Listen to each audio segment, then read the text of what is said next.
Yo! What's up mga boss? Kumusta kayo dyan? Magandang morning, no? Time check natin ay 8:05 na ng maaga. So ngayon mga boss, no, day 2 na natin ngayon.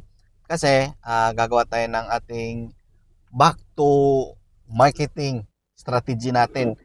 Noong kasing mga boss, mga 7 years ago. Oh. Ito talaga yung ginagawa naming marketing nung nag-start kami ng aming salon sa iba naming pinasukan.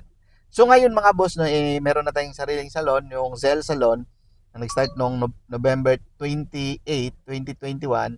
Ngayon mga boss, ibabalik natin yung ginagawa nating marketing nung mga 7 years ago. Okay? Kasi napagana namin yun eh. So ano nga ba yung marketing na ginagawa namin noon?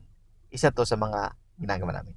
Ang magbibigay ng flyers ng ating mga customers. So andito nga pala tayo ngayon sa Coliseum ng Davao del Sur dito sa may Digos Davao del Sur, no. Kasi Monday ngayon at napakadaming tao ngayon mga boss, no. Andito yung first Monday nila. Ito nagkaipon-ipon yung mga tao ngayon kasi parang ito yung every Monday nila. Kaya marami tayong mabibigyan ng mga flyering natin.